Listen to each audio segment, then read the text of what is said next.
Hello, Videoland. This is the Batcompany Batcast, one of the thousands of places where we talk about games. I am your host, Sabrena, aka Brina, aka Brina Star, aka Ina. Welcome to the show.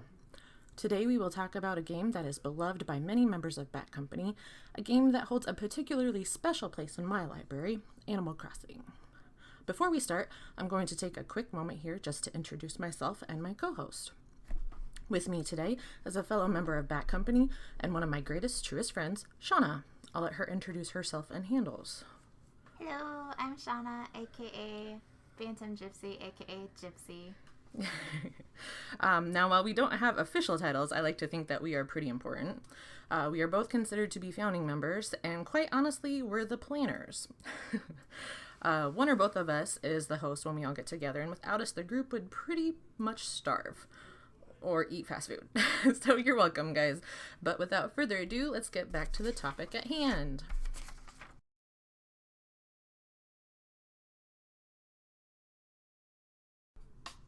Animal Crossing is a community simulation video game series developed and published by Nintendo, where you are the only, or one of the few humans in town, and all the residents are, you guessed it, animals. So Shonna, let's talk about what it's like when you first start the game, because they all start basically the same way, and as a player what you can do throughout the game, and how you win the game, if you will. Well, I remember the GameCube version starts out, you're on a train, and you hear that train whistle, and you're like, ooh, I'm going somewhere. And it starts up, and you're just sitting on a train seat, and there's a cat across from you.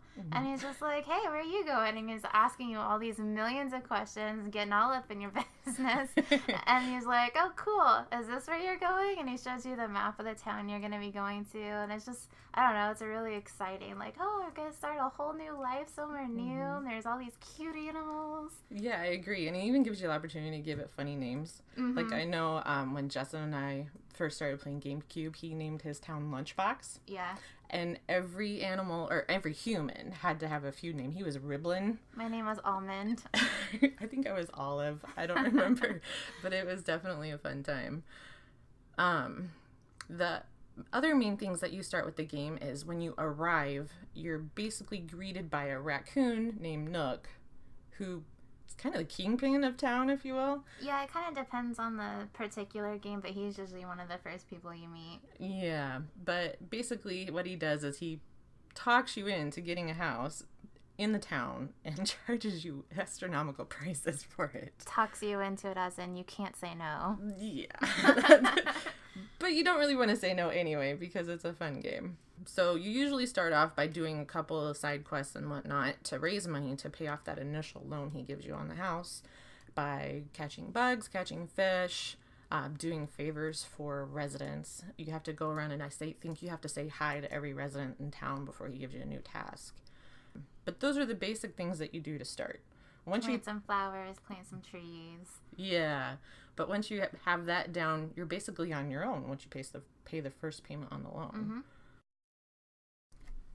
Once you have your house, you can start going around town. You can cut down trees, collect fruit, I think they give you a shovel and a net to begin with, or one or the other. You usually have to buy all of your tools to start out with. That's right.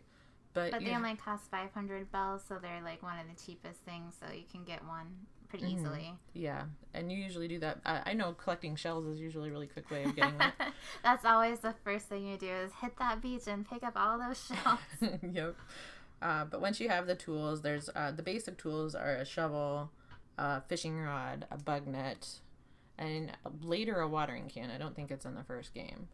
But that allows you to collect all the different kinds of bugs, fish, and fossils that you find in town. And it's Blathers, I believe. That is the curator in the first game, where you have to mail everything in to donate it? Or is that just the fossils? He's the one that runs the museum, and in the GameCube version, you have to mail the fossils away, so you won't know what you have until the next day when the results come back. But after that, they say that he got certified so he can identify the fossils for you so you don't have to wait anymore. Yeah, it saves a lot of time, but kind of defeats the purpose of buying stationery unless you have animals requesting letters.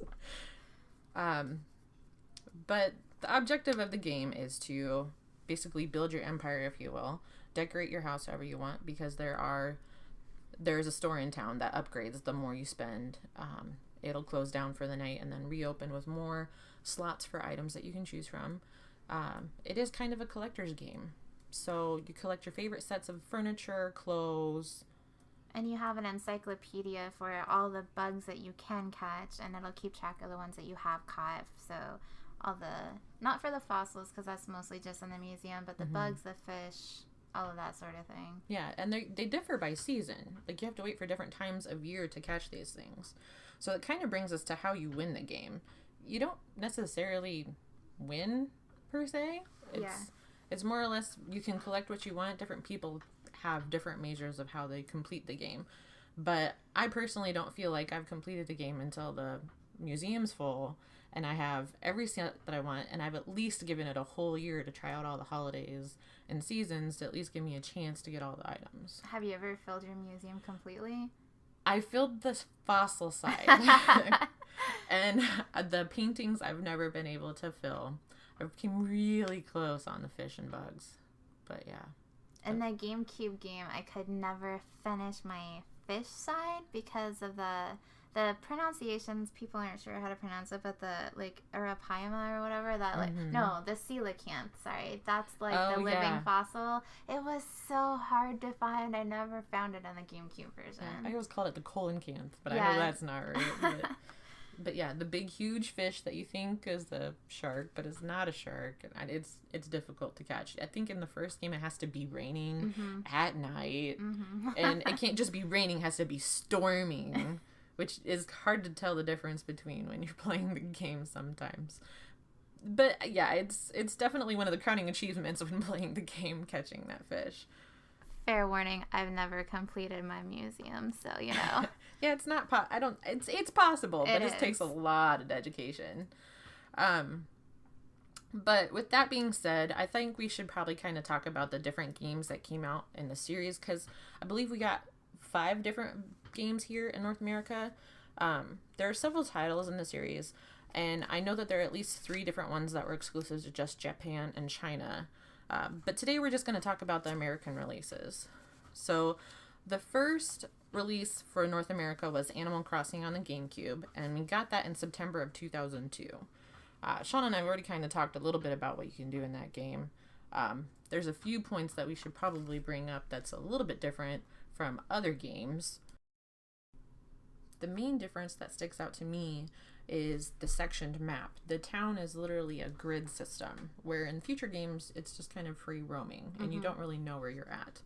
But it's super helpful, and I wish they would bring it back, because it helps you, like, do tasks for animals and town folk, because they can tell you, oh yeah, it's in the corner of da-da-da-da-da. They, like, give you coordinates so you know which rectangle of the map you need to go to complete this and get the item for them.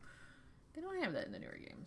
Yeah, the biggest example of that is one of the goals for Animal Crossing has always been to make your town look better, because they don't really say it, but it always feels like you're coming into a town that's been a little bit neglected. Like, you only have 5 residents, but you have a maximum of 15, and there are no humans living there. You're literally the only one there. They never even mention if there has been anyone prior to you being there. So it's always a little open-ended in that regard. But so in the GameCube game, there was a tree that had, like, a little fountain by it in your plaza. There's always, like, a town plaza where holidays and events take place.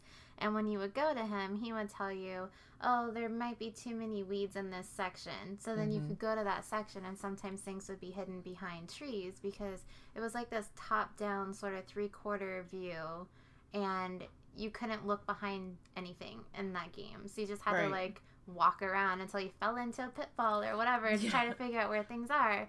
And, like, there would be dirt, and he'd say, oh, there's not enough greenery in this section. So it was really easy. I got a perfect town rating in my first week when I actually had my own version instead of playing on Justin's. Yeah. So it made it a lot easier. Yeah, I didn't really get the perfect town version myself. Well, not version, but achievement until the later games myself, because I just was not that diligent. I'm a little obsessed, just so you know. Oh, no, I wouldn't say that. Perfectionist, maybe. But yeah, the other thing I kind of liked about like what you said with the rectangles, that you didn't know if you were going to fall into a pitfall, and it kind of created screen clipping where you really didn't know if going to the next screen you're literally going to fall into a pitfall. Yeah, that's true. A pitfall, by the way, kind of looks like a fossil on the ground. They're denoted by an X. It's just like a crack. Yeah, like a raised crack in the soil. But if you walk over the fossils, nothing happens. If you fall over the pitfall, well, you fall in the pitfall. It's a big hole, and the animals will laugh at you if they fall in, they get super mad. Yeah, I'm pretty embarrassed. It's really funny. Yeah. The other big difference I know in the GameCube is I loved that you could collect retro Nintendo games on the NES systems that you could keep in your house, and you could actually play the game within the game. That's Inception. Yeah, the full game. It was really before the eShops, or not the eShops, but like on the Wii U. Like before any kind of digital content, really. Yeah. You could play the older games in Animal Crossing. I mean, I know for a fact that I played and watched Justin play full games. I walked into the room and he was playing a really, an NES game, and then all of a sudden he's in Animal Crossing. I'm like, whoa, what'd you just do? He's like, I just played the game, and that's how I learned about it. I think you could literally save your progress. I had the Legend of Zelda, and you could save and keep going. So basically Inception, just like you said. Yeah, it's super cool, and I really wish it'd be a feature that they would bring back for future games. They kind of did a little bit in New Leaf, not the same thing, but we'll get into that when we talk about New Leaf. Yeah, I also kind of feel like the game gave you more to do, in a way, because you actually kind of had to, you had the tree to kind of give you an idea of what you needed to do, but you kind of had to be smarter about it to try to figure out to get that beautiful town rating that you did. That's why I think I never got it, because I was like, I don't care that much. Another difference that you'll see in the first game compared to the newer games is the everything's in town. The stores, the museum, that's all in town central, I guess is the best way of putting it. Like the parameters? Yeah, in future games you have the ability to go over the railroad tracks, and there's different sections and everything that you can visit, but in the first one it's all right there. Yeah, so you have your map, and then on two sides, it's always either the east side or the west side is ocean, and then the bottom is always ocean, the south. And then the opposite side that has the ocean will just be like a sheer cliff. And then the north side used to just have like a sheer cliff with the railroad tracks running along the north. And a waterfall with the river coming in. Yeah, there's always a waterfall from the side that doesn't have the ocean. Yep. Yeah. But that's pretty much how the map is built. There's not really a whole lot much more detail to it. Yeah, the bottom three sides stay consistent, where it's always a cliff, and then two sides are ocean. But what they do with the railroad tracks and the northern expansions has changed a lot with every game. And the house has a centralized location. You can't really choose where you want to be in the GameCube version. Speaking of the house, though, the main thing I don't know about you, Shonna, but I think you'd agree with me, is the storage issue in the original GameCube game. It's an interesting topic, really. Storage has always been an issue for me in Animal Crossing games. But because, like you said, it's a collector game, and you want to literally own everything. Collect them all. But I know in the GameCube game, you can literally buy closet after closet after closet, and each closet has its own 3 drawers. 3 drawers. Yep.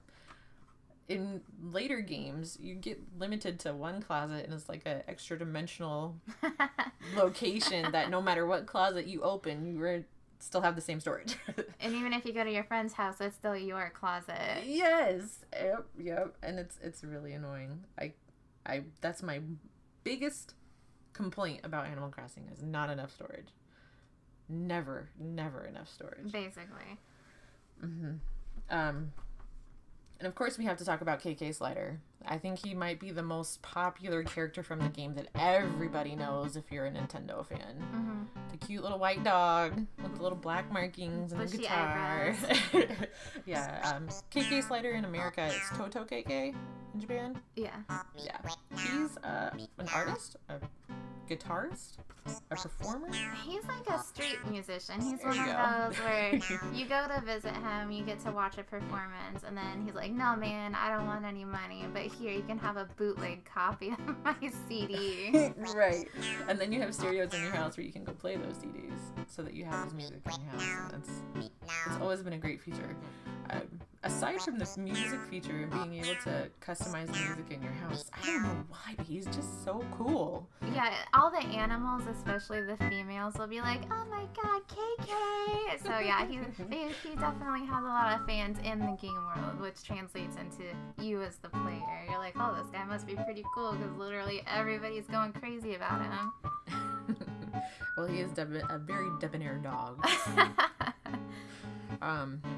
But to kind of sum up the GameCube game, I know I had a lot of fun, and I know Shonna did too. I just kind of wanted to share one kind of funny story I had about it. The game originally came out when I just got out of college, or just started college, and I had gone over to Justin's house because I didn't own the game myself at the time to play the game. He and his brother Nick were gone, and so was Nicole. So it was literally just his mom in the house. She said, you can go upstairs and wait for Justin. He'll be home in a little bit. So I was in their room, GameCube, just staring at it. And you got to understand that these guys have several different systems. TV, and I just, beyond me, how to make sure I had the GameCube connected. But I was determined I wasn't just going to sit there and wait for them to come home. I was going to play Animal Crossing. So about 25 minutes after findangling with the system and trying to get the GameCube turned on, I finally was able to push that power button and have that Nintendo system, the Nintendo sign come up. The G, for GameCube. Yeah. The only thing is I don't know if I did it or if the guys did it, but the volume was up so high and their bedroom window was wide open and all you heard was Nintendo. So loud. Somebody down the street heard it. It was that loud. And I'm surprised his mom didn't run up the stairs to find out what the heck I had done. But I think she was probably used to their shenanigans at that point. Yeah, probably. She was like, oh well. But yeah, that's aside from the game, that's one of my most favorite memories about playing that game.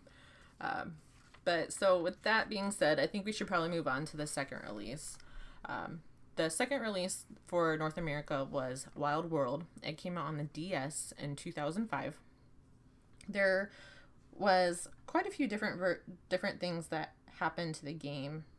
You're probably going to hear me say this a lot, but each new version of the game either gave you cool new stuff. It always came out with more cool new stuff to do. But a lot of times it came up with not something so great. Negative. So good, too. Yeah. I'm going to let you take that talk back. Well, so Wild World was the first time that they introduced the rolling world aspect. So as we mentioned, the first game was like a tile base. It was like that 3/4 top-down view. You couldn't see behind anything. And then with Wild World, you'd be literally walking and you could see, like sky and a little bit of like the top section of your town and the top screen, but you played mostly on the bottom screen. And as you would walk, the world would roll. Yeah. And Sabrina mentioned it felt like being on those tiny little planets in the Petite Prince, where you're like, oh my god, how small is this? Why is the world rolling this much? Yeah, you literally felt like you were on a small planet or like a ball, literally, because you could see the curvature of the ground as you walked. It literally felt like the sphere was turning as you were walking over it. It gave a lot of people, it took a long time for a lot of people to get used to that, especially because you could still see it out of your peripherals. So it was literally something you had to learn how to tune out, just to not pay attention to. And it was sometimes hard. It really was. Yeah, depending on what part of the town you were in. And one of the other negative things that they added that is still in the game to this day, and I know still frustrates a lot of people, is grass decay. In the first game, you could run around, go crazy, go anywhere you wanted. There were sort of like 3 dirt circles in your town, and you could never get grass to grow on those, but you could still plant trees like right in the middle, do whatever. but the grass would never go away. And then in this game, if you ran around to try to do something quickly, like, you know, animals are like, hey, go get me this, or you're chasing a bug that's kind of quick, everyone felt like you're literally being punished for running, because the more you ran, the more the grass would decay. And so people were like, oh, it decays if you run. We have to walk everywhere. Some people were like, oh, well, that's annoying, but sure. And then they realized even if you're walking in the same spot, your grass will still go away. Yeah, by walking. Now, I mean, to me, that's super frustrating. Yeah. When you walk in this game, I'm telling you, you are moving so slow. It's so frustrating. You barely get anywhere without running. Yeah, I mean, when we say you're running, it's not like you're sprinting. It's just like you're moving at a faster clip. Walking is very much a meandering, leisurely pace. Yeah, literally like step, step, step. But, like, when you're running, it's like step, step, step, step, step. Yeah. So you're actually going a little bit faster, so you do cover more ground, but you're killing it at the same time. It drove me nuts with the river. I mean, like, when you were up at the beach, you had the sand and all that, so it didn't matter. But if you were trying to catch fish... You literally just paced your riverbank to catch fish, and then I've seen some people's towns who played for a lot longer than I did. Frankly, the grass decay turned me off of this game really quickly. Especially because for me, like we were talking about the beautiful town aspect in the first game, that was something I achieved. It was something I worked really hard at. And then in this, it felt impossible to have a nice looking town because if you walked anywhere, especially outside of your front house, you come out and there's dirt clouds. Yeah. And so I've seen people's towns, there's hardly any grass left on them. Yeah, like a lot of people just said, forget it. I'm just going to have fun, screw the grass, and never got the beautiful town. And the thing is it would regenerate, but the speed at which it regenerated was so... Did it regenerate in that game? Because I thought it didn't. Oh, that's right. I think it started in the Wii version when it started to regenerate. But, I mean, we'll talk about the Wii version here in just a moment. But still, the grass decay was in that game. It's been in every game since Wild World. And the decay for the Wii version, I remember, you could literally, as long as you checked in every day, all you had to do was log in, save, and leave. Your grass would slowly start to grow back. But I mean slowly. And if you so much as walked over that thing a little bit faster than just the normal walk, bye-bye. There's no way I personally was ever going to get my grass back ever again. That's so frustrating. Obviously, we're a little salty about this topic. Just a little. But so in Wide World, instead of, in the GameCube version, Sabrina mentioned there was a central location. It had 4 houses, and they kind of just faced like diagonal direction. They all faced toward the center of this little plaza. But in Wide World, there was... Like, Animal Crossing, they always want you to, like, she said it's a community game. They encourage you to, like, play with other people by sharing your game. Well, in the GameCube version, it was much more obvious because the internet wasn't quite what it was and Wi-Fi wasn't around. But so in the Wide World, the DS version, you know, we had at least, if not internet connection, the localized play. But if you wanted to share your game with someone else, there was only one house. But 4 beds in that one house. Yeah, in the attic there were 4. The attic was a new feature. There were 4 beds, and whenever the person who was playing would go up there, anybody else that was active in the town would just be sleeping in the bed, and it was really weird because it was like Sleeping Beauty. Yeah, but it was kind of cool to see them at the same time. But it was also kind of creepy. But to take the screenshots while you're hitting them with the net while they're asleep, that was worth a good chuckle. But yeah, like, I don't know, it was weird. And so, yeah, you literally had to share the house. And so this game is all about collecting as much furniture and whatever, and everybody has designing their favorites. your house however you want it to be. Yeah, something we didn't mention is that there's actually this thing called the, like, Happy Home Academy. And they literally grade your home based on your interior design, and they evaluate it. Feng shui and all kinds of stuff. Yeah, and the more points you have, the more things you can get.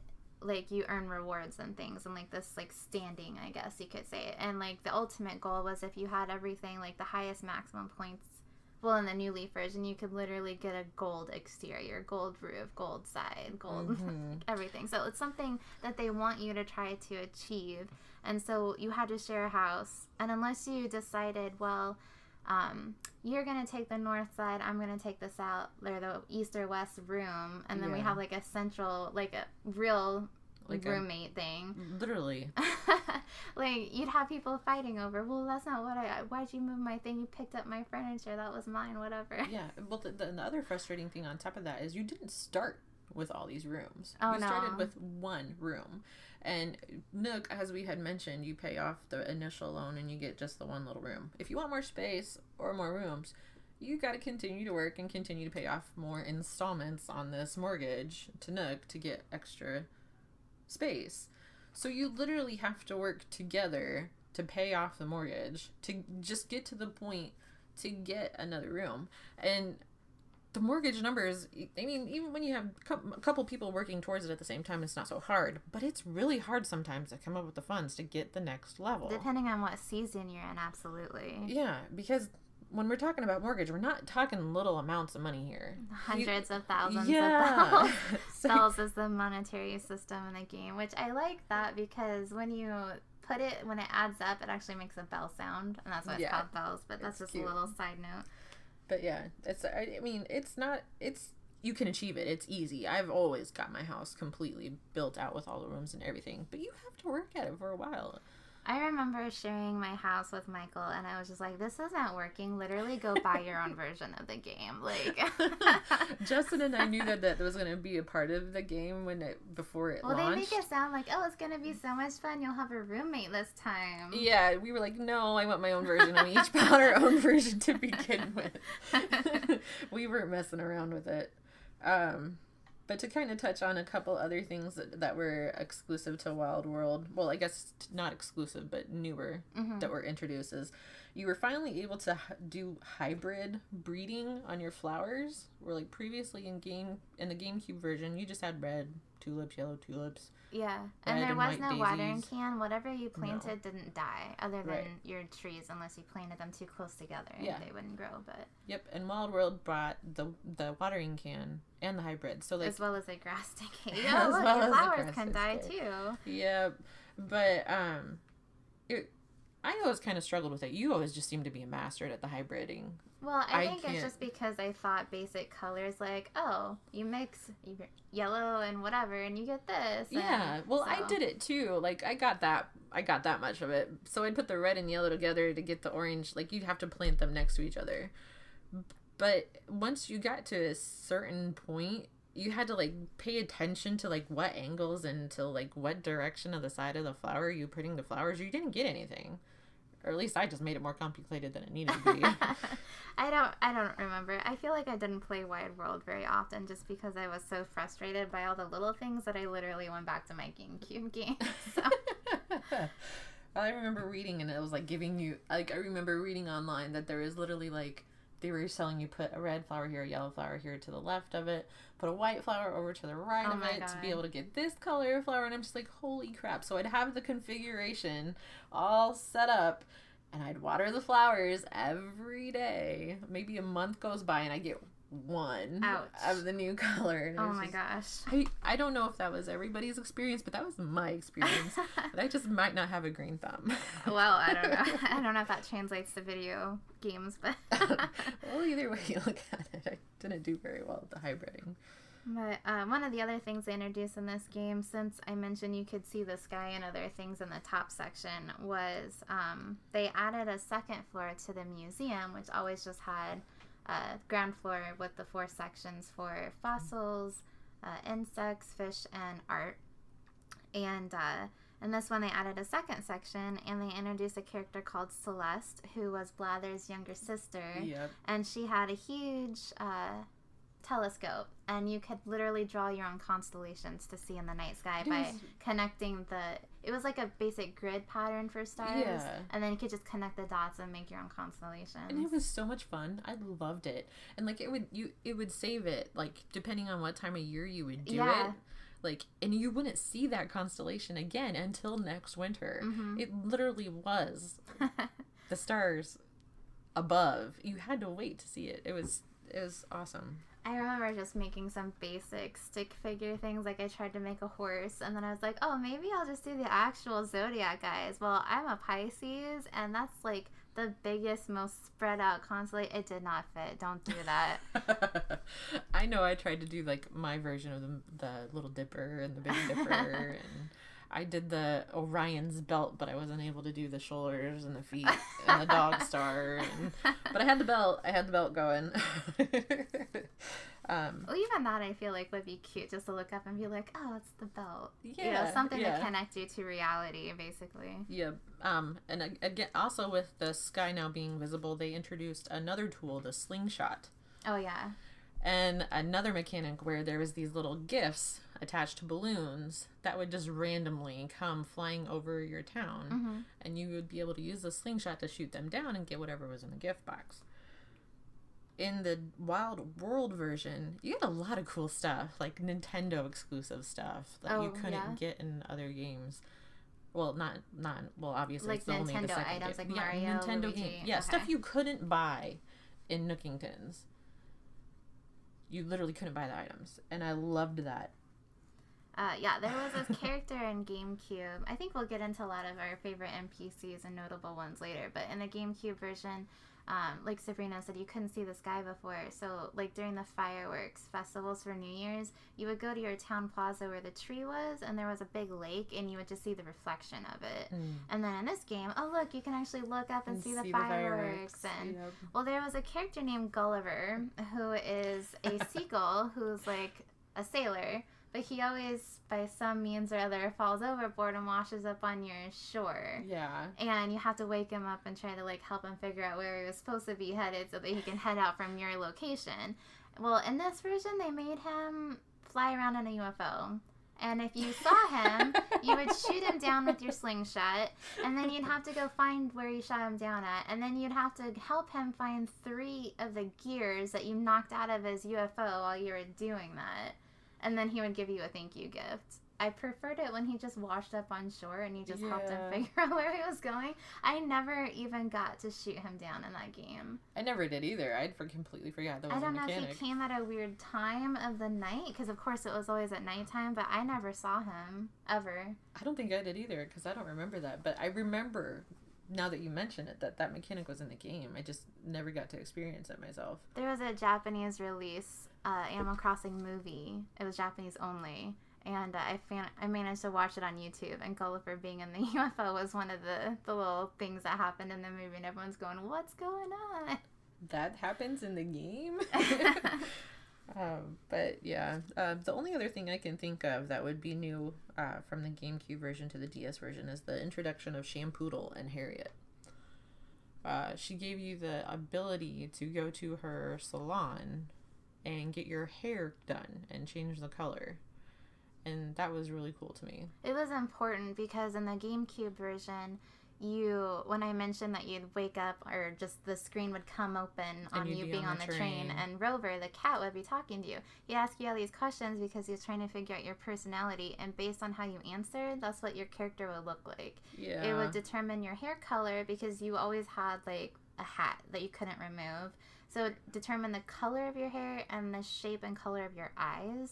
And that was it. You couldn't change it. And so this gave you the chance to change at least something. Yeah, you can take off the hat, I believe. I don't remember about in Wild World if you could take off the hat or not. Yet, I know you could change your hair color and have different stuff on that, but that was definitely a fun thing that came about with that game. So with that, we'll move on to the next game, the third release for North America, which was City Folk in 2008, and it came out on the Wii. And I was super stoked for this game. I was too, because Michael was in the military, and so we were moved away, and the big thing was, oh, you're going to be able to play with your friends on the internet and talk to them. And we did that a lot. Except it didn't work very well. No, not very well. But we did try it a lot. I can't express just how excited I was for this game when it was announced for the Wii. When the Wii itself came out, I was super excited with the new controllers, and everything was so new and different from anything else Sony or Microsoft was doing. And then my favorite game franchise, well, aside from Pokemon, had a dedicated game for the console. I could not tell you how many hours I spent playing on this game. But to kind of talk about what you had said with the online capabilities, it was amazing, and there was forums everywhere where you could go to kind of like link up with people and share your town code, have them come visit, and it was very cool. It was a great mechanic to have, but I don't know if I just went to the wrong forums or whatnot, but I got some really special people that came to my town.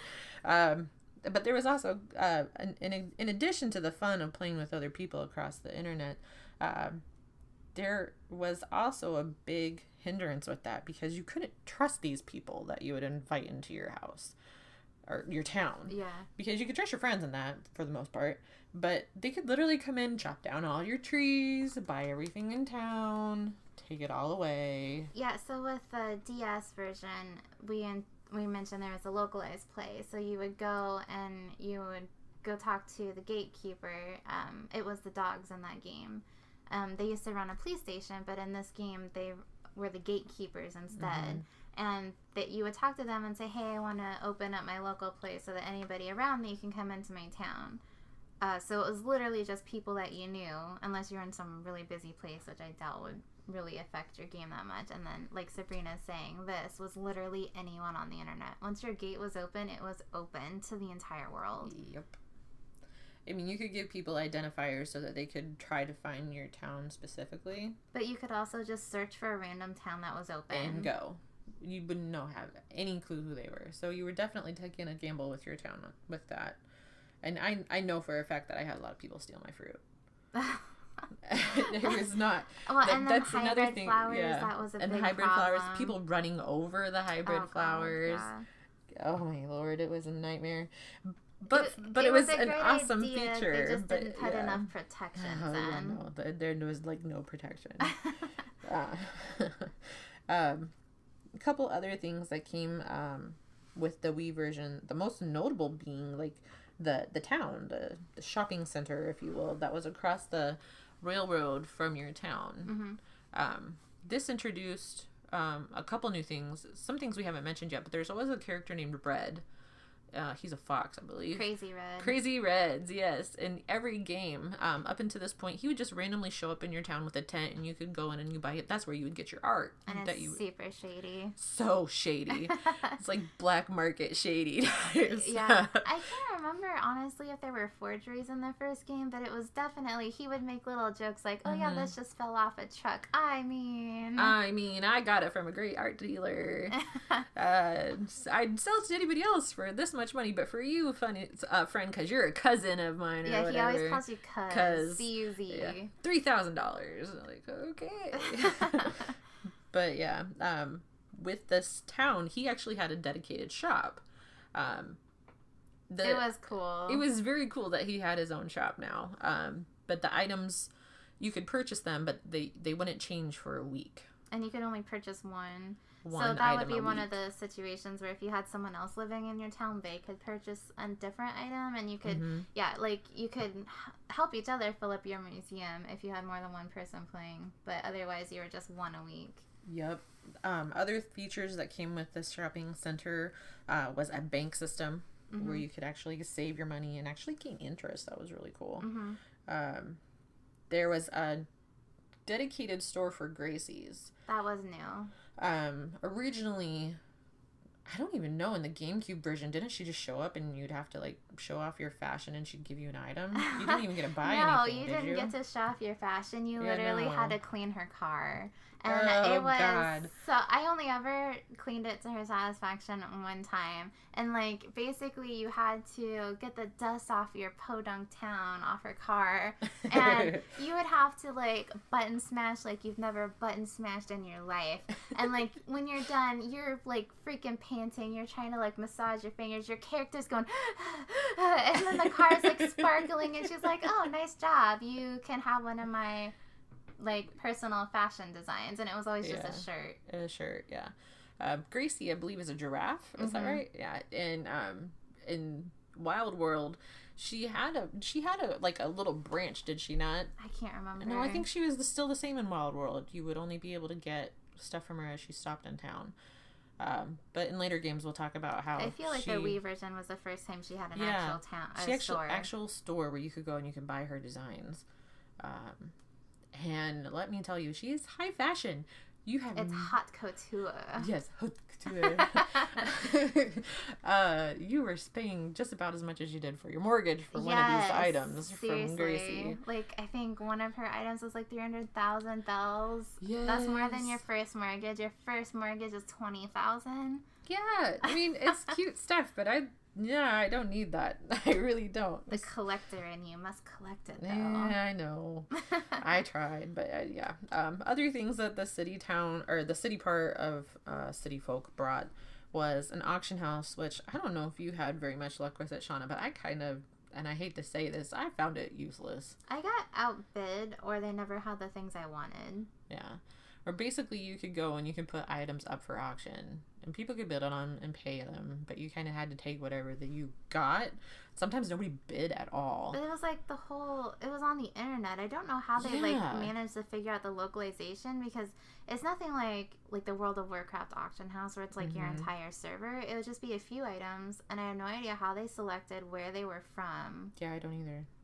There's like 4 or 5 items, I know that though. And like the people, I think I had one item show up that was kind of rare in my auction house one time, and they wanted astronomical amounts. Like the bidding started at like 500,000 bells or something like that. Like, yeah, no, I don't need it that bad. And that was pretty much it for me for the auction house. I never really went there. Yeah. Another thing that came was, I can't remember his name. What's the guy with the emotions that looks like Dr. Shrunk? Dr. Shrunk. He's an axolotl. Axolotl. He had his own like comedy house, if you will. You would go and you'd have to. Did you pay for the ticket, or you just got to go in? Since the point was to play online with your friends, you had 4 like emojis that you could store and save, and then I think you had to pay to go in.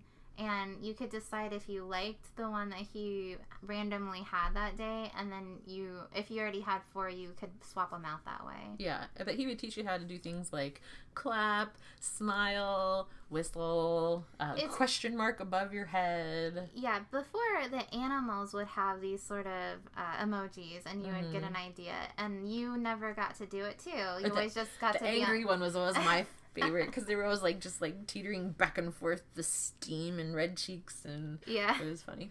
But yeah, you never got to do it before, and then it's like, oh my gosh, I can have emojis too. I can be like one of the animals. Awesome. I loved it. It was a good feature to have.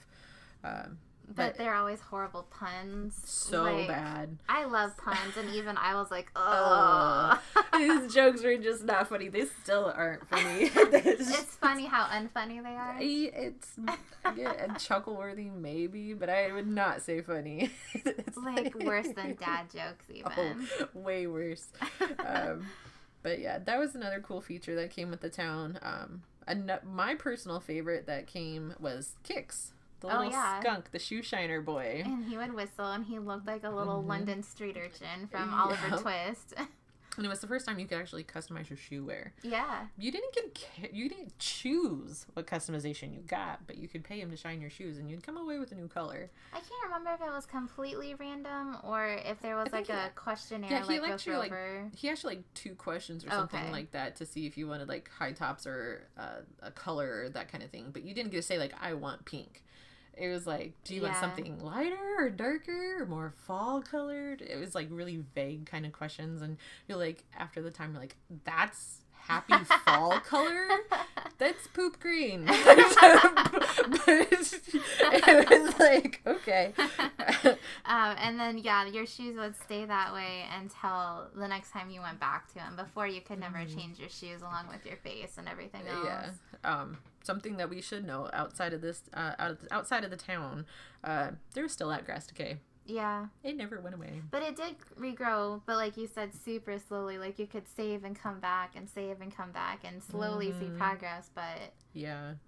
But to be completely honest with you, I loved this game so much. I played endless hours. That's the only bad thing I can think of to say about this game, is that the Grass Decay was still a thing. I don't know. For some reason, I didn't play this one as often. Like, I had held off on getting a Wii until this game came out. And I was like, oh my god, I can play with Sabrina for real? And there's like a voice thing. Like, you can even hear each other on the thing. And it was just we ended up just calling on the phone. Mm-hmm. And I know you helped me out a lot because I got a Wii just to play this, and like I don't know, I didn't have as much time to play this game as I did other games. Yeah, I know we did a lot of fruit trading. Yeah, that's something we should mention. When you start your town, you get one random fruit. Mine's almost always orange. Yeah, I've had that a lot. Sometime peaches, but there's like 5 different fruits, and you can trade with other friends, and you can plant those fruits in your town so that you get all the fruits in your town. But without friends, you're kind of screwed until later games. Every once in a while, an animal would be like, "Hey, I found this apple or something. Do you want it?" And then you could plant it. But it was so rare for that to happen. Without friends, you pretty much were not going to get all 5 fruits. But yeah, I love this game so much. I played it for years, and I just felt like it was so long until we got the next game. Because City Folk came out in 2008. The next game that came out wasn't until 2013 when New Leaf was released on the 3DS. So prior, GameCube was 2002 in North America. DS was 2005, so that's 3 years. City Folk was 2008, another 3 years. And then we had to wait until 2013 because of that horrible 9-month gap. 5 years. 2 more years than normal between the other releases for this game. But this is the game where they got everything right. I could do a 3-hour podcast on my love of Animal Crossing New Leaf. I could too. And maybe we will one day. If we have an audience other than ourselves. Right. But the New Leaf Animal Crossing on the 3DS, it pretty much answered all the prayers of all the gamers that were dedicated to Animal Crossing. Except Grass Decay. Yeah, Grass Decay is still there. But it's not as bad. It really did get a lot better. And they came up with a mechanic where you could plant flowers, and the flowers would help promote the grass to come back faster. And it's still incredibly slow, though. It is, but I never really noticed it all that much. I know you took advantage of creating the pass in your town, which I'm still really jealous of, by the way, because you're super artistic with that stuff, and I'm just like, yeah, I can make green squares. Well, there are several different ways you can get pathways, but... Yeah, because they came up with that QR code scanning thing where you could get other patterns, but I never got that to work for me. I guess I just wasn't into it that much. But that is, like, literally the only bad thing I can say about this game, was Grass Decay. There's so many new things and great things that came with it. It literally starts with your own person. Before, you were always a sort of chibi. You didn't even look like you had much of a neck. This one, they elongated the torso, because if you were a guy, you had a t-shirt and shorts, and you could only change your shirt. You couldn't change your shorts, or you couldn't take your hat off. It was always a hat that had horns attached to it. If you were a boy. If you were a girl, you always wore a dress, and you had this sort of like witch hat. And the cone, and like the dunce hat cone of a hat. And your hair would flip out. And then we talked about you couldn't change your shoes until Wide World came out, or Wii version, City Folk. And then this one, so yeah, they elongated the torso, so you look more like a human than just like a little chibi. And you can change everything. You can change your shirts, your pants, your socks, that was new. Your shoes, accessories. You don't have to have a hat on. Yeah, you don't have to have a hat on. You can. You have a neck. You have a neck. Let's put it this way. You look more like a chibi human instead of a weird, dumpy animal trying to look like a human. I feel like with the height difference, too, it almost like made it feel like this game is literally growing up, because you look like going from a 6-year-old to a teenager. Yep. And I mean, we're starting on the low end of all the stuff that this game brought. I mean, don't get me wrong, the character customization is amazing in this game, and you and I have traded back and forth, I don't even know how many times, the different accessories and socks and all that stuff. The biggest, hugest change I could say is that the long-beloved Mayor Tortimer finally retired of the town. Yeah, that's a huge change for this game. And you yourself are actually mayor of the town instead of just a resident running around being somebody's little peon. Yeah. And it was really a game changer for me. I loved Animal Crossing to begin with, but you could actually customize your town in this. Yes. Customize it. To an extent, yeah. To an extent, yes. But you get public works that you can build. You can make a gazebo. Well, not a gazebo, but there's different items like an street awning lamps, or something. Benches, trellises. There's like this annoyingly like billboard type thing. Yeah, if you want like a modern feel, there's modern stuff. There's like feudal Japan things, fairy tale, sort of just wrought iron things. And the thing too is when you started with the other games, your house was always in a set location. Yep. And especially with the GameCube version, you could have up to 15 residents. You always started with 5. And there would be these little signposts randomly throughout the town. And it was random. And it would say this site dedicated to a future home for a resident. Yeah. And you couldn't change anything about it. But you would know that that's where somebody was going to move in or out. Yep. With this game, you can decide to build your house anywhere. If you want to if you want to live by the ocean, you can hear the ocean inside your house. Not only that, though, this was the game that gave you the choice. Like, I think you got 4 different choices of map layouts to begin with. You got 3 or 4. Yeah, you got to pick the map layout of your town. Now, I mean, if you said, no, I don't like this one, I don't like this one, I don't like this one, and they're like, really? Well, let's start again. So you literally only got 3 or 4 options, but you have options. Yeah, unless you wanted to completely restart your game every single time. Yeah, which I was not about to do. But it was there. Beforehand, it was just, yep, you don't know what you have until you start walking around town. Yeah. And then, there's always a negative. So, in addition to you being able to build your house literally anywhere, so too could the residents. Yes, and that was just fabulous. I mean, don't get me wrong, you would be walking around, and I kind of found it fun, because I'm not, like, the beautiful town perfectionist that sometimes Shonna can be.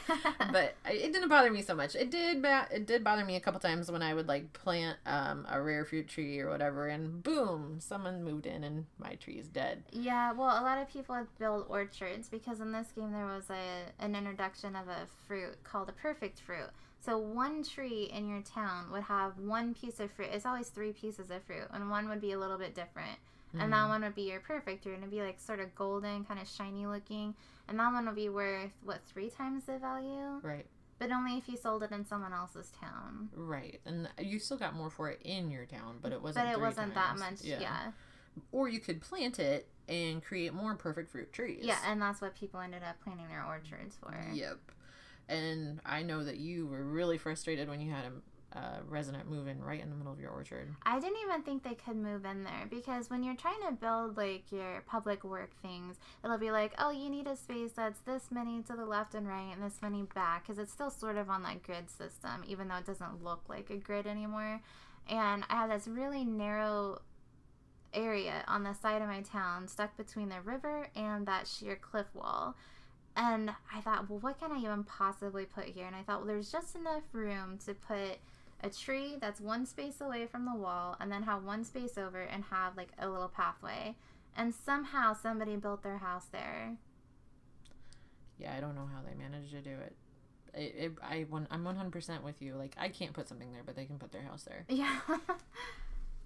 But yeah.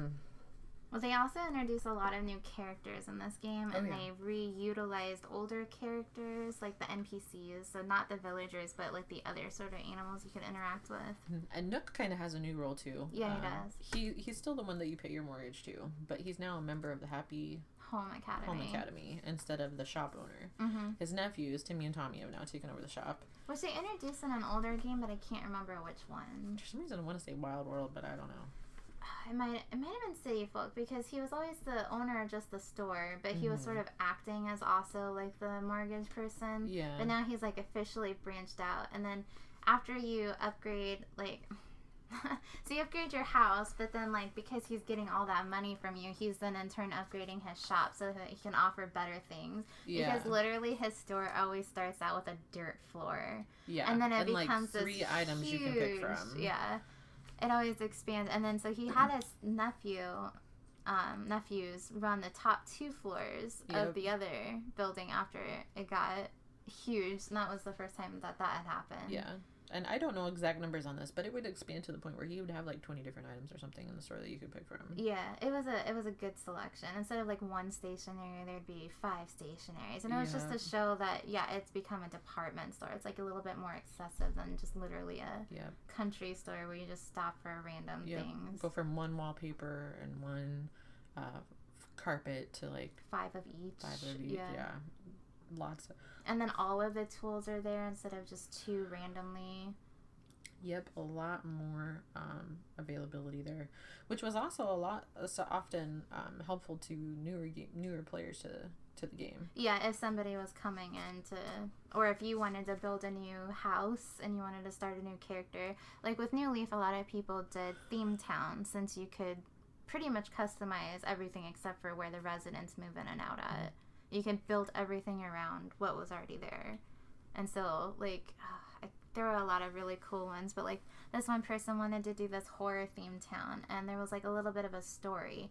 And so from where you would start, they would kind of lead you to each of the 4 houses, and each of the houses would have, like, another connecting point of the plot, until you got, like, this basic understanding of the whole story. It was really neat and really well done. Mm-hmm. And it had to have taken them forever, because they had, like, things that you don't get until later in the game, and hybridizations and certain public works things, and they're all random too.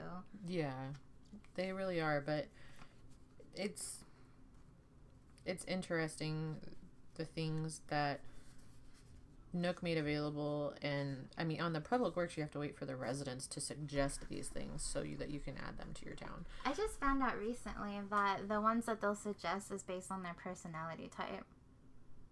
So that explains why I never got the ones I really wanted. Well, see, that's the thing. I never got the things I really wanted. I always wanted the ones you had in your town, but you never wanted the things you had in your town. And I'm like, really? I really want that.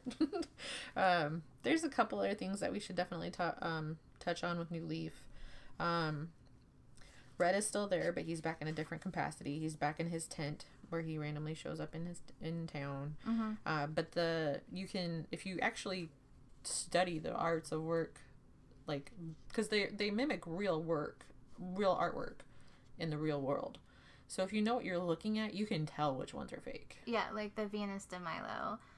They'll have a statue that you can put in, but so he'll have 4 pieces of work, and only one of them is legitimate. Mm-hmm. And the differences are things like the head is facing the wrong direction. Yeah. Like the statue of David, mm-hmm. he's got his arm sort of like, his hand is curled on his chest, while the fake one, he's holding a towel, like he just got from the gym or something. Like out of the gym, yeah. And there was another one that I remember that was like, I don't even remember, but it was a girl holding some kind of like white cat, or no, it wasn't a cat, it was a white... Oh, it's a stoat. Right, stoat, yeah. But in the fake one, it's a cat or something like that. No, her hat's a different color. They're super subtle, and sometimes they're really hard to see. But like the Nike Asama 3s, instead of the angel wings, she'll have the bat wings. Yeah. So sometimes they're just cool to have in general, but they're not something you can donate to your museum. Mm-hmm. The other cool thing that came about with Blathers is he's now licensed to access the fossils in the museum. And the artwork too. Yeah. And the artwork too. So he like knows everything. The only bad thing about that though is like in previous games I'd say, oh, you've caught such and such. Let me tell you a little brief history about this fossil. Or yeah, you could only donate items one at a time. So it would take a long time, but he would give you a note about it. Yeah, you'd learn something. You'd actually learn something about this item. I really liked that. But then in this version, they give you the ability to donate as many things as you can at once. Mm-hmm. But he no longer tells you anything about them. And in fact, if you donate only one item at a time, he'll start to say, oh, this reminds me of, oh, sorry, I was about to go on there. Well, if you want to look at it later, you can go look at it, basically. Yeah, you can do your own research. I'm not going to tell you nothing. And I'm like, why did they bother to even put that in there if they weren't going to include his little, like, facts? I mean, don't get me wrong. When he gave out the facts, I would click through some of it really, button through it really quick because some of it was a little boring. But I miss it. Mm-hmm. I wish they would have brought that back, or they need to bring it back on the next game. Well, and I think that might be some of the thing. Like, people maybe weren't interested, and they just complained about the length of time it took to donate. But so he still goes, oh, that reminds me of blah, blah, blah. And you're like, why did they put that in there if it's a length thing? They should have just said, thanks, we'll have this on display later, end of discussion, instead of still having to button mash through the exact same dialogue every single time. Yeah. I usually actually wait until I have more than one thing to donate so I don't have to go through that anymore. See, I will wait until I have more than one thing to donate too, unless it's something that's really rare. Because, like, I know some of those bugs, you'll catch them, and, like, on your way to the museum, you'll walk past animal residents who have that little exclamation point that come above your head, and don't you dare talk to them because they're going to want that thing, and you don't really have a choice to give them to them or not. Yeah, you do. You do? Yeah. I remember a couple times they just got get it swindled really out of me. Yeah, and I feel bad. I'm like, I can always catch another one, and The residents are very fickle, and they will always be. They're just complete empty consumers. Yeah. But that's a note we wanted to talk about later, too. Yeah. Another difference, you actually have a passport card, which doesn't really have much game purpose, in my opinion, but it's just kind of like a little ID card. You get to take a funny picture with the emoticons that you get to learn from Dr. Shrunk. You can now learn all of his emoticons. Yes. And you have a little book. And you have your little book, yep. And you can, I think you can, don't you save like 5 or 6 of them at a time, but you can switch them out? No, you just pick the one that you want. Yeah. You can change the order that they appear in your book because it's 2 pages long, so that all the ones you use the most often are on the first page. But yeah, you have all of them, including his little signature dance. Yes. Oh my goodness. But the town passport's cool because it has your location, so that you can give it to other people. Your ID, your town ID number or whatever for the Dream Suite, right? Yeah. Yeah.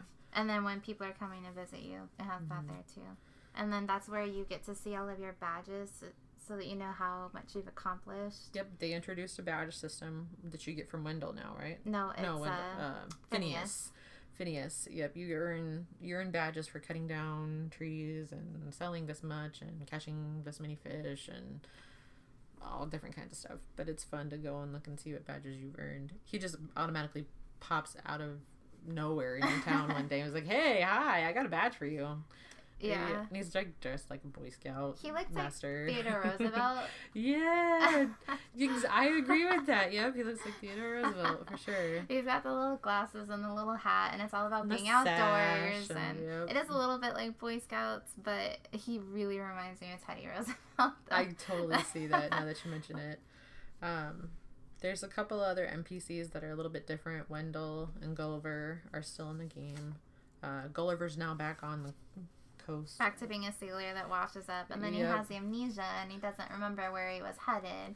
So you get to play this really cool little mini game where he's like, I think the country I was going to is famous for this kind of food. Do you know what that is? And you're like, oh yeah, that's Spain. And he's like, oh cool, I'll send you a gift. And then you get some little item in the mail the next day that sort of symbolizes that country or something that country's famous for. Kind of, sort of, but it's like not like abundantly clear. It's not like sometimes, it's not like the flag of Spain or something like No. that. It's like people wouldn't know it without playing the game sometimes. There's like a little horse you get, I think, from Sweden or Switzerland or whatever. That little red horse that they always have. Like, yeah, like something like that. The little hay horse thing. Is that what you're talking Yeah. about? Yeah. Yep. But those are a couple different things that they do. Wendell, I forget what he does in this game. He used to show up randomly in the GameCube version, and he was always talking about, oh, I'm so hungry. He's a walrus. Yeah. And he always wanted fish. So if you gave him a fish, he would give you something. I feel like it had to do with art, but I can't remember for sure because in this version, he's all about art. Mm-hmm. So they introduced this new building called the Dream Suite with a new animal that runs it, an NPC. Is she an anteater, I think? Yeah, she's an anteater. It's kind of like a spa. You go in there and you can see there's like an aromatherapy pot, and like they give you the ability to go to a random person's town that they have a version saved, and that was how I got to go look at that horror themed town. And you can't change anything in the town, so it's kind of like the answer to the Wii U version or Wii version that you were having, where people are coming in. Mm-hmm. You want to show off your town because you worked really hard, but you don't want people to destroy it. Yeah, because in this game, that's how you go to like the general public's town. You still have the multiplayer online, but you get to play with your actual friends you trust. Yeah. In your town. But like there was an official Nintendo town, and if you go there, and there was this other new aspect called the QR reader, where you could make patterns like 16-bit square. You could design your own, or you could download them with that reader. And if they had it accessible that you could save patterns like the Nintendo town did, Wendell would be wandering around, and if you found them, you could trade out patterns. You only have the ability to store 8 of them. Yeah. Which is really annoying because you want to have like lots of patterns. Yeah. But you can swap those out and make your own and stuff. And so that's what Wendell's new utilization was for. Gotcha. Yeah, I forgot about that one. KK now has a nightclub. Yeah, that was new.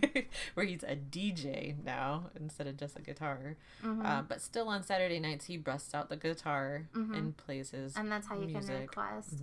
But in addition, it used to be you could only get his CDs by doing that, and you only got one. One CD. Like, you could request other songs after that, but you only just got the one random, the first one that you heard. You can also just buy them in the store now. Yep. They're available as soon as one of the upgrades happens. And like when the first upgrade happens, it's like 1, and then it goes up to 2. And I think it's 5 or something like that. Yeah, a couple different records, which is really fun because his music is so much fun. I love him. He's so much fun. Well, and it also helped too with those like themed things where you go into the house and there's a creepy dirge playing or something. Yep. So yeah, you can utilize things in a lot of different ways.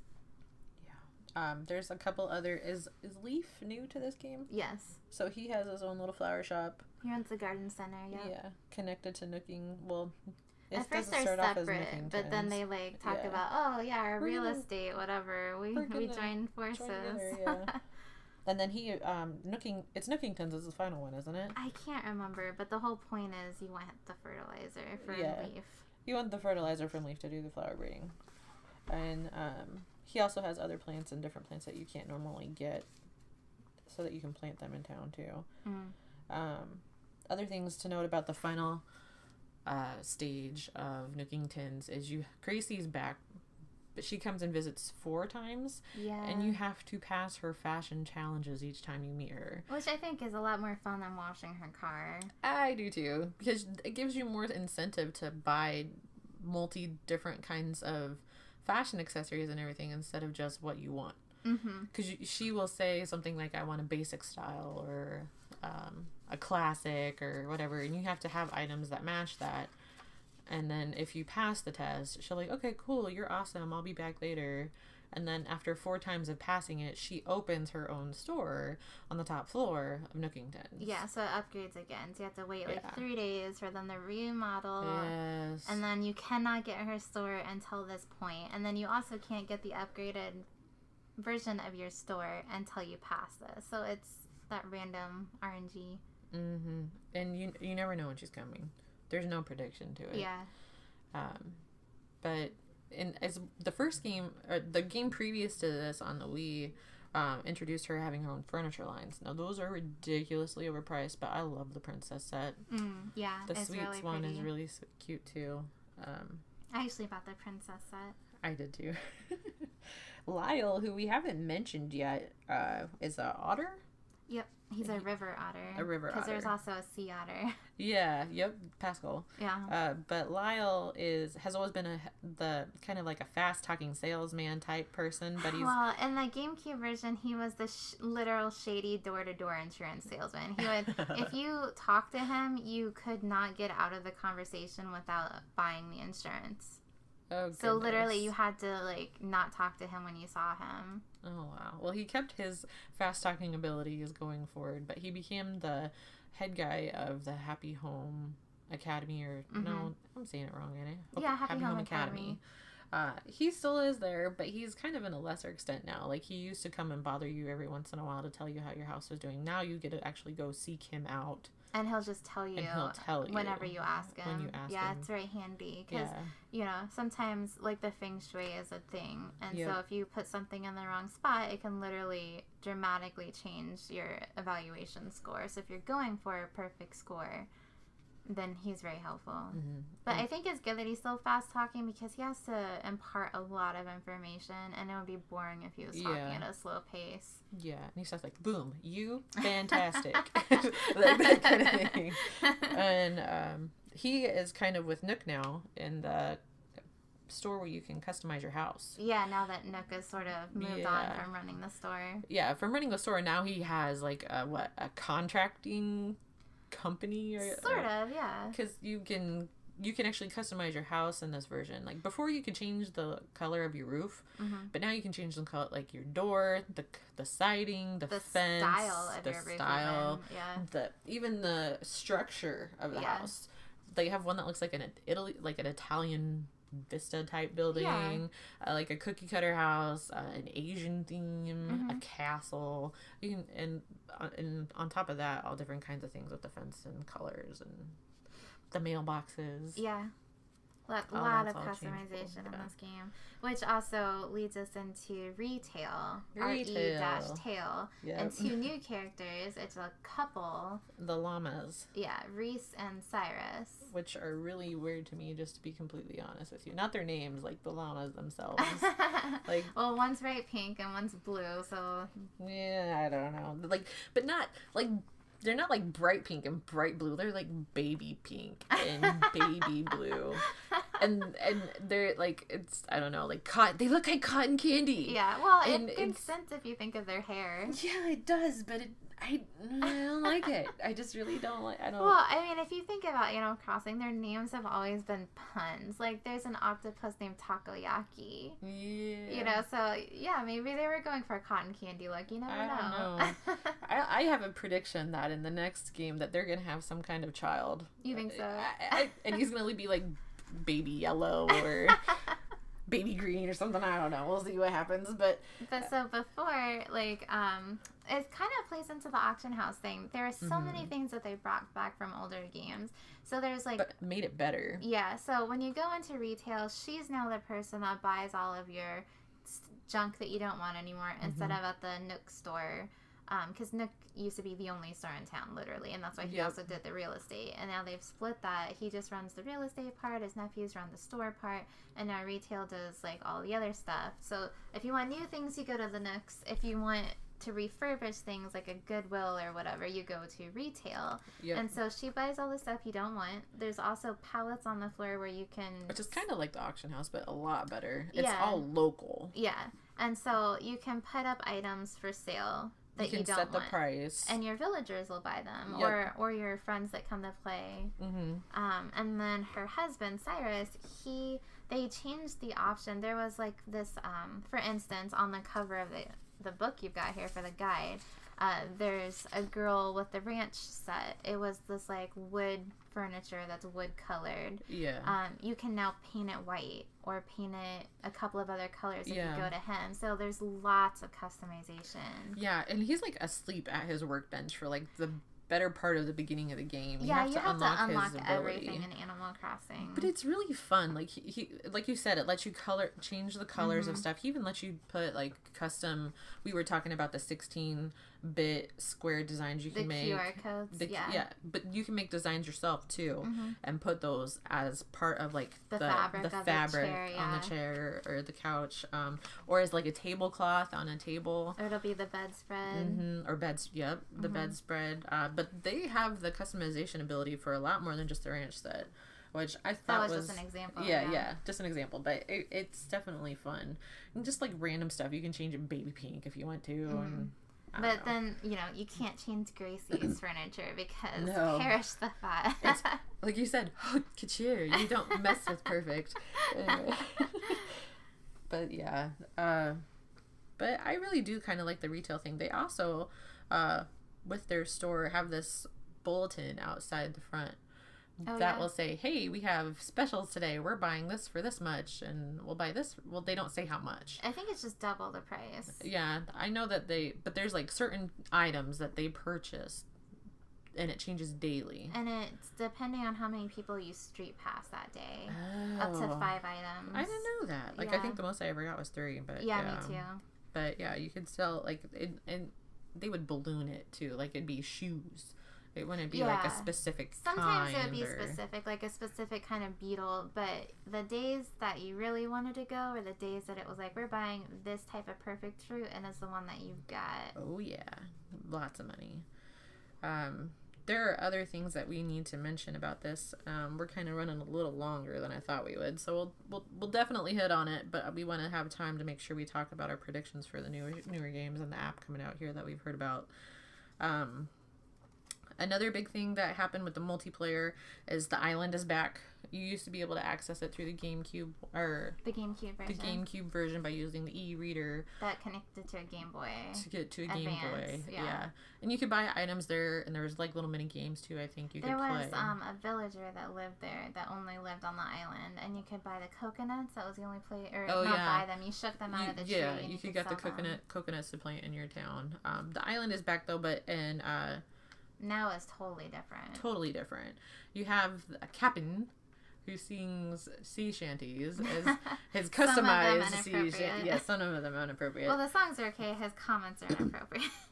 Yeah, he comes on to you a couple times as a female character. If you're a guy, he's just like, isn't it great to be a manly man, basically. Yeah. But if you're female, he's always like, oh, you're so cute. And I'm like, shut up, you're freaking married and you have a kid. Yes, because he tells you about his wife and children in the songs he sings you. But yeah, he will take you out to the island. You can get bananas, coconuts, a lot of beetles are available out there. Mangoes. You can get the hydrangea plants, and I think that's where you get the hydrangeas. No, it's the hibiscus. The hibiscus, where you get the hibiscus plants.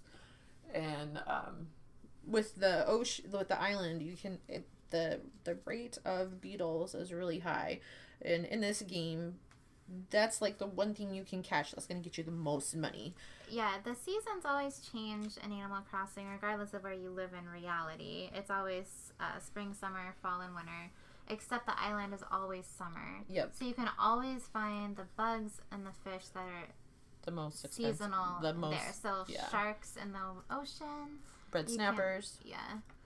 Which, like, in town is the biggest bang for your buck. It's like 3,000. Yeah. The barred knife jaw is like 5,000. That's literally how I paid off my house in GameCube. I just kept catching the red snappers and the barred knife jaws. Yep. But yeah, somebody stumbled upon the fact that if you go to the island at a certain time of the day, it's all these beetles, and then there were 16,000 up to 20,000. They were. The gold stag is the most.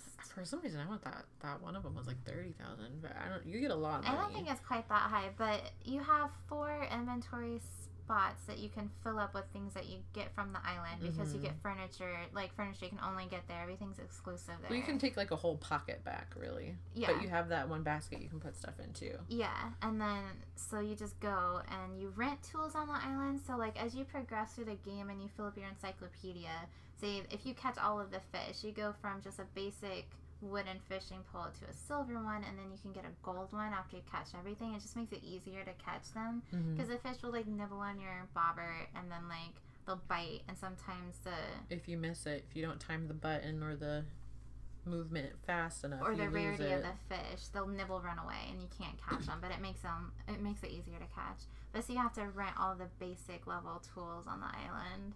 You can't bring your special ones. Right. But it definitely gives you an opportunity to make money. Yeah, that was how everybody paid everything off in this game. Somebody stumbled upon the beetle thing. But also at the island, you can go there with friends if they're visiting in your town. And the limit's 4. The 4, but there are 3 friends plus you, so 4 people total. And the games are fun. They are really. They're lots of fun, and you run around on. It's like a town, but it's a tropical town or a summer town, however you want to look at it. It's the exact same map as one of the towns, only it's just designed differently. So like one is a maze, so it's the same size as the town, but they're just laid out differently. And you have to find the fruits and that kind of stuff. And the other thing about this is like at the end of the game it asks you to like turn in stuff and whatever, but you can keep stuff in your pocket. Yeah, and like, take it back to your town. Like rare flowers, different colors of flowers, the fruits. You can save all of those in your pocket and take it back to town. And it's a really convenient way of getting all those other fruits. Yeah, because originally we were talking about how the stores are so small. It's only 1 or 2 items available. And, like, you have to wait for a long time to unlock leaf. Forever. Before you can even buy flowers and stuff. So, yeah. Yeah.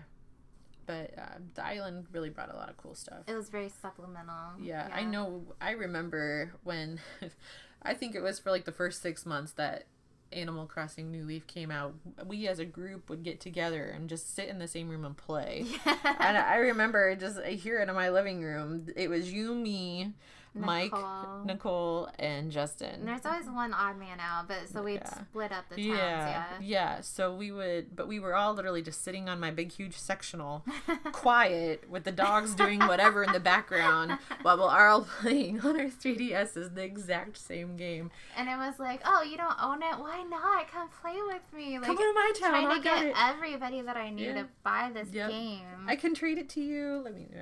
Oh, yeah, getting everybody to buy it. Yeah. Yeah, but I remember we did a lot of trading just between us. Mm-hmm. And us and Nicole and Justin and Mike. We traded all kinds of stuff to get where we did. Well, sure, because, you're trying to collect a set. And then, hey, I just need the lamp for this set. Oh, I got it. Come get it. Because you have your, anything that you ever buy sort of stays in the store inventory. And then you can go order it. Yep. You sure can. Which is a really great feature about this with the catalog and everything. Mm-hmm. Yeah, the catalog. You can buy it for other people. There's a couple other things that I wanted to touch on. One of the biggest things we should probably mention is Isabel. Yeah. She's kind of a big deal. Yeah. You can't do anything without your Isabel. Literally. Yeah. She tells you, she gives you the ordinances, like the beautiful town. There's other ones where, like, you can keep the stores open later, have the stores open earlier. Mm-hmm. I don't remember what that is. I think those are the only three. Is that it? Is beautiful town, and then the early bird or the night owl. Yeah. You can set those.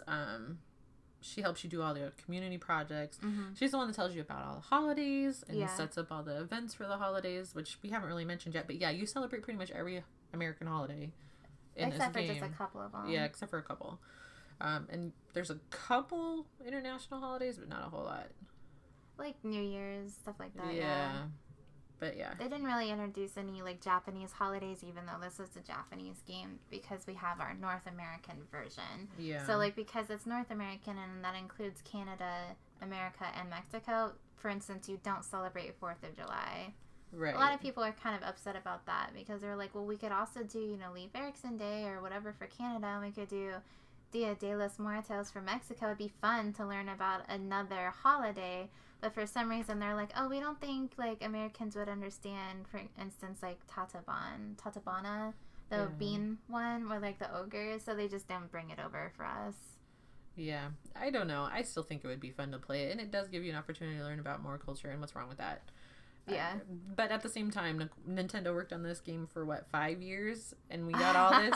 Can you imagine how much longer it would have taken them to work on this game to bring us all of that content, no matter how much we want it? But another NPC that we should mention is Isabel's brother, Digby. Mm-hmm. He is the sort of guardian of the Street Pass Plaza. Yeah, where people that use Street Pass, there's this, I don't know, what do you want to call it? Like a village, I guess, where everybody use Street Pass as their house is shown off. Yeah. You can go in their house and check and see what they've done with the place, and you can even buy their items, but at a greatly gouged price. Yeah, so it's a good way to get ideas. Oh, you could decorate like this, or oh, that's a cool thing, because it used to be in the GameCube version, you kind of just put all of your furniture things wherever, and you're just like, cool, look at all the stuff I've collected, and it looked like, welcome to this edition of Extreme Hoarders. Yeah. And then people kind of figured out, you know what, I think I'm going to do a living room and a kitchen and an office and a bedroom. And that was something new with New Leaf. They would evaluate your whole house instead of literally room by room. Yeah. So there's 7 set pieces for every set of furniture, and you had to have all 7 in order to earn the points. But in this one, you can have they call the basics, you have to have a bed, a dresser, a table, a chair, whatever. You can have, as long as there's one of those in at least every room, it counts. So the whole house is evaluated instead of just each individual room. Yeah. And then always the basement's your free-for-all. Yeah. Which is where all those closets are stored in a maze-like fashion. But in this one, they do give you a lot better storage, too. Yeah, they do. The closet has way more And then space. There was the update where they gave you an even bigger storage locker thing. Yeah.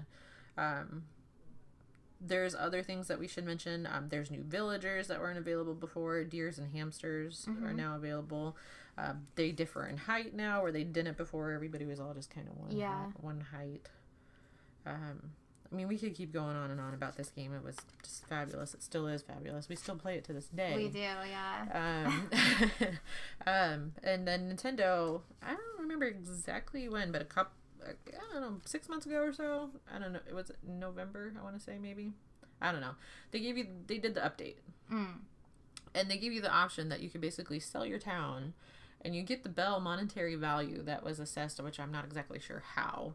It was based on, like, the public works you had, how happy your villagers were, because that's something that Isabel will let you check in periodically. Do people like living here? Yeah, like how hybrids, like how beautiful your town is, basically. Yeah. And you get to, but you cash it in and they give you a Bell value and you basically get to restart with that money. And your catalog of public works and items too. But the thing that I didn't like was, like, it's a literal start over. Like, you come into the town and you have nothing, but you have, like, millions of bells. So yeah, you have to unlock everything all over again. But it's not as long because I'm still struggling with. I am too, but, like, you're not having to put in the weeks of doing the beetle grinding on the island to get the money. You just have to wait for time to pass and you pay the money and then you have to wait for it to be built. But so it's still a long process, but it's not as long as it my house is upgraded, and I didn't sell my catalog, so I have all the furniture that I want, but I still don't have all the NPCs and things that I want because I had to start over. Right. Well, they did bring in that the campground as well, where you can have the villagers come and visit via the amiibo cards. So you can choose to, is it Wisp that's in the lamp that you get now? And you can ask him to have them come move into your town and that kind of thing too. So you can kind of customize your villagers too now. Yeah, Wisp was an NPC from GameCube version. Yeah, but he actually lets you invite people from the amiibo card to live in your town, where you couldn't do that before. The villagers were always kind of random. Yeah. Plus, they also have like the holiday NPCs and other fun town folk show up where you can buy different special items from them. I think that was a really great feature. This ran a lot longer than I thought it was, so maybe we'll have to make a bat bite about the NPCs and our favorites. Yeah, I think we'll have to, because this is, I'm telling you, man, we can talk about this. When we were sat down and talk about what we were going to do for this podcast, I think 3 hours. It was 3 hours, yeah. So just making notes and reminiscing. But yeah, we should also definitely, we'll put a pin in the new Leaf game for now and kind of move on and talk about Happy Home Designer. It came out in 2015. It was a 3DS title. I really liked that you had the ability, you pretty much started the game with everything unlocked. And you got to pick the villagers and you got to customize, build their houses. Yeah. But at the same time, you already had everything unlocked.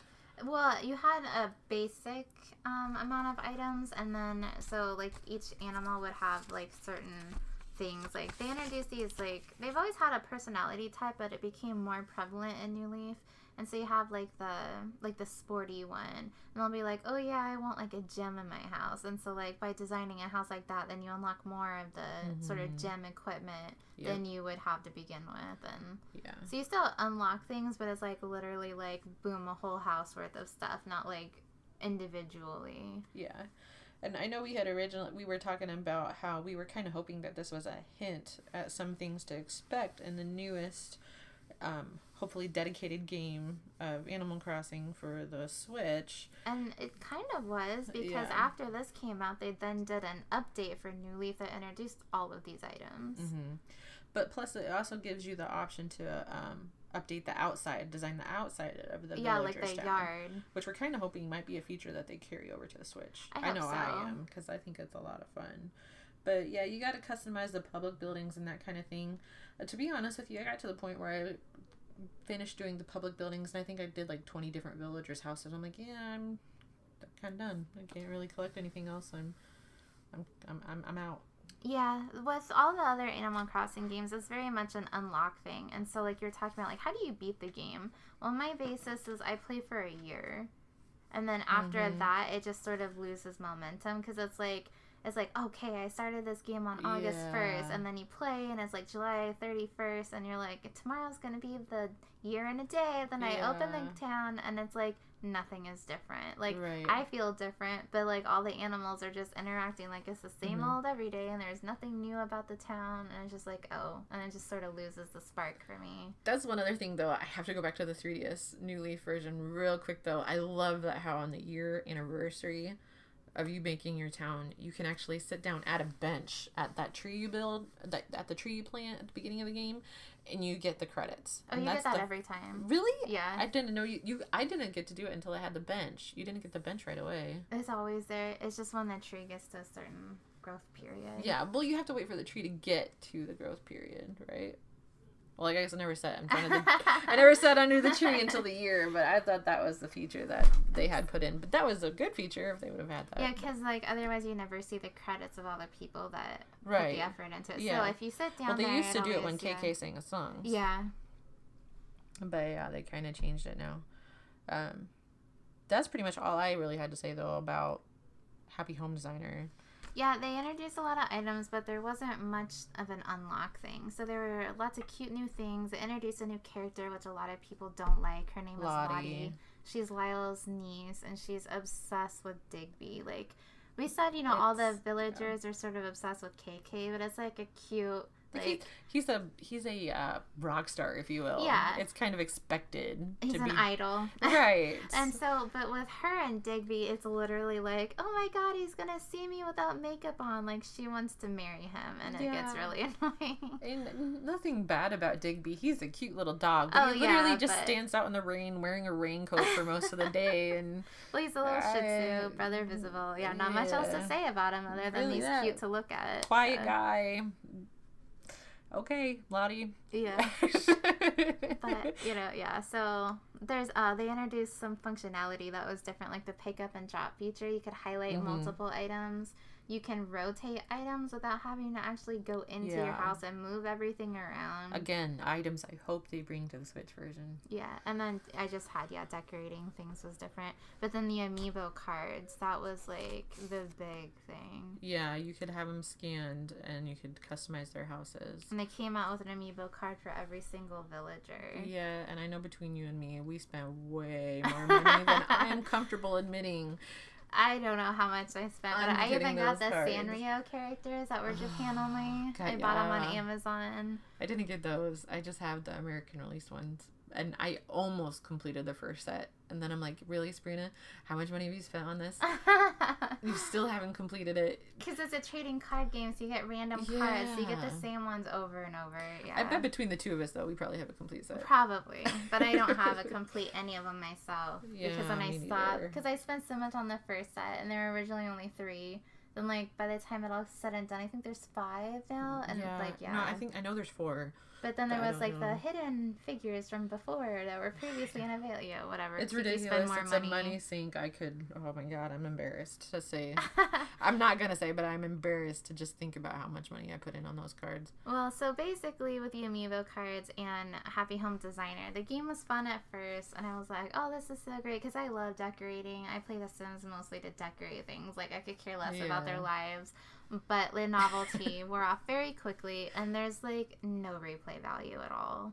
I think if they wanted to extend the life, they needed to change the unlock value instead of just drop a whole bunch of things all at once. Yeah. And you also got to pick, like, where you put the house of the person. Yeah, there was nothing to strive for. So. They never saved. Yeah, that too. But, yeah. So, I guess we'll end the discussion on the games that are currently out. The only other one is Amiibo Festival, but that one was no fun either. I don't even want to acknowledge it as an Animal Crossing game. You may have heard in our April Fool's episode that Justin and Nicole did that they had brought up some of our group's disappointment with it. And yeah, I just prefer to act like it doesn't exist anymore, except for the Amiibo. I'll keep the Amiibo that came with it. Yeah.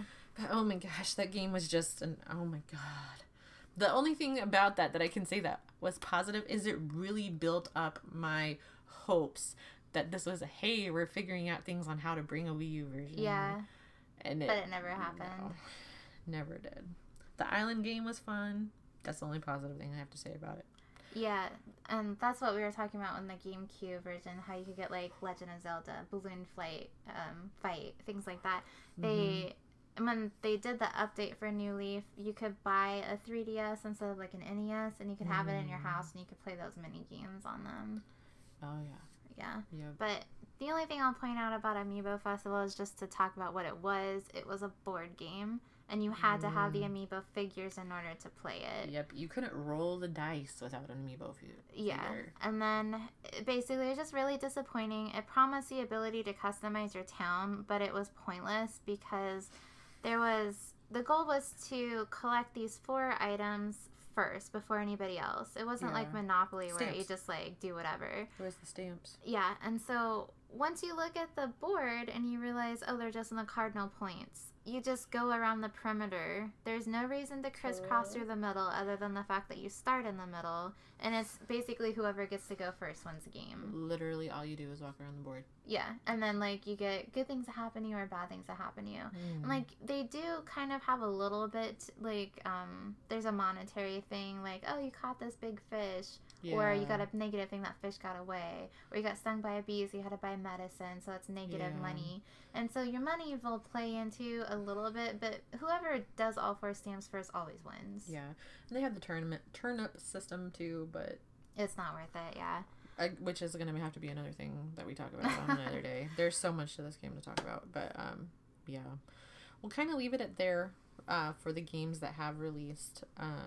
But we wanted to take at least a couple minutes. I know we're running long, but a couple minutes just to talk about our hopes and dreams and expectations for the future of this beloved installment from Nintendo. Or I guess I should say series. So, as I'm pretty sure almost everybody in America is aware, Pokemon Go came out forever ago. And with that, Nintendo kind of announced that they're going to be doing a couple different apps. We had Pokemon Go, Miitomo, there's a Fire Emblem one. Mario Run. And so they're going to be making an installment for an app from Animal Crossing. They have released literally no information. They won't even release a confirmed release date. The only thing we have is holiday time frame. Well, yeah, somebody said it's this side of Christmas. Yeah, that could this year. That could be Christmas Eve. It could be August. It could be October. Nobody knows. Sometime between now and New Year's Eve, we will have the Animal Crossing app on Android and iPhone devices. We have speculated a couple times about what we would like to see from this.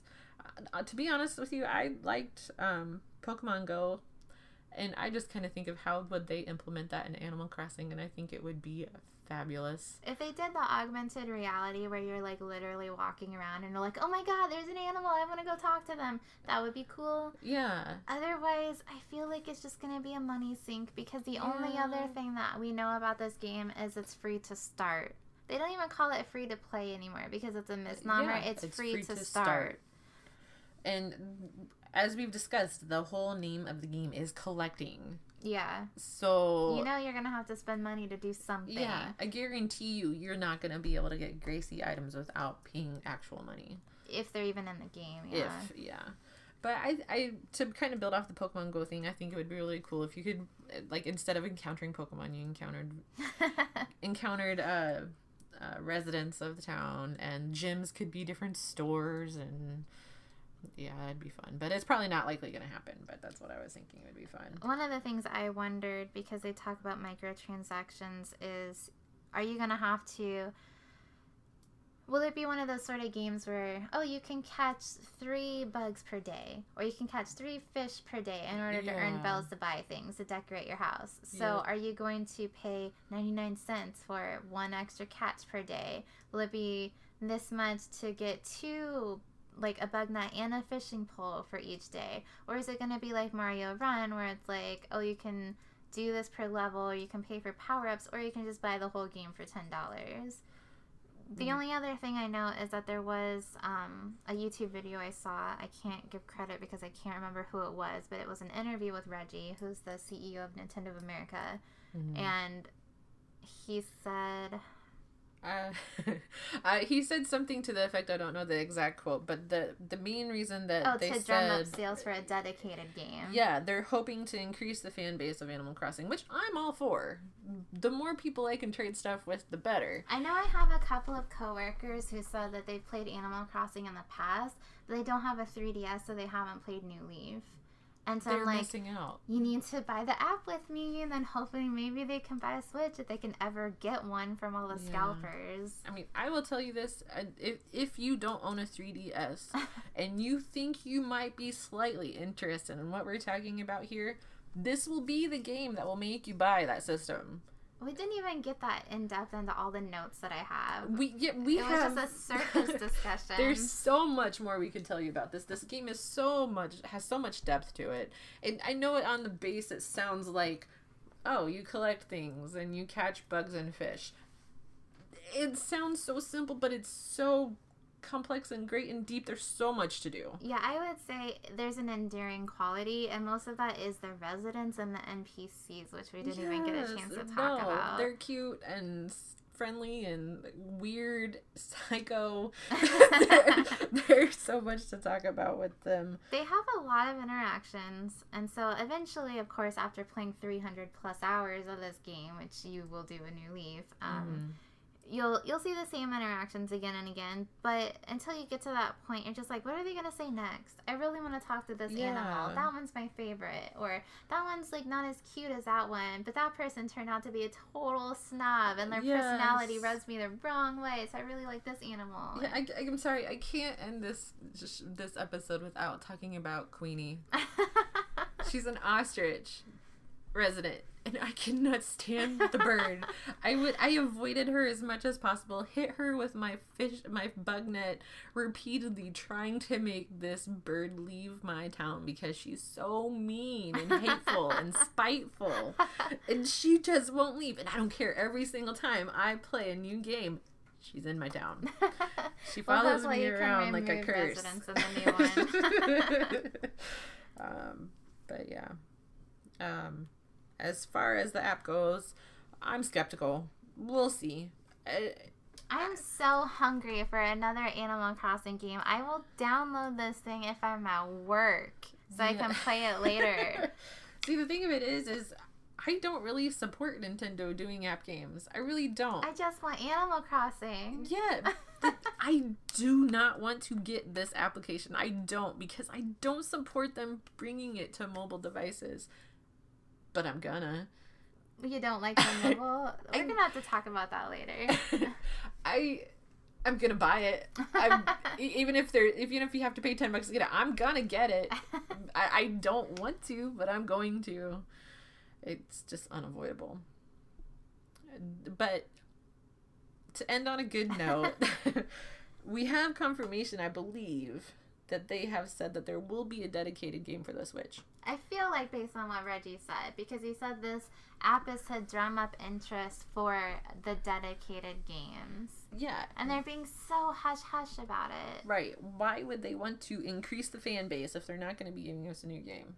And it said dedicated, so that means console, not mobile. Right. So, and the 3DS is coming to the end of its lifetime, or however you want to put it. I feel like it is. I mean, Animal Crossing New Leaf is now only $20 as part of the Select thing, which they always put out when they're about done with a system. Mm-hmm. Like, I remember the Wind Waker came out as a $20 game for the GameCube, and it's always toward the end. Yeah, that the next game, it's got to be on the Switch, in my opinion. I can't wait for it. With the app coming out sometime around the holiday time frame, I'm hoping we see a new game by this time next year. Yeah, I feel like it's just going to be a holdover, kind of like how Happy Home Designer was. But we still haven't gotten anything since Happy Home Designer. Well, I kind of feel like I feel like Happy Home Designer and Amiibo Festival and this app are just pacifying. It's like, here, stop talking about it for a couple more months so that we can give you what you want. But yeah, on that note, we'll end our conversation today about Animal Crossing. We'll be back. Oh, yes, for sure. But we'll leave you with a quote from one of our favorite NPCs who we didn't get to talk about just yet, but her name's Katrina, and she is a fortune-telling cat. Fortune-telling cat. And she's wise but annoying in saying, and remember that bad times are just times that are bad.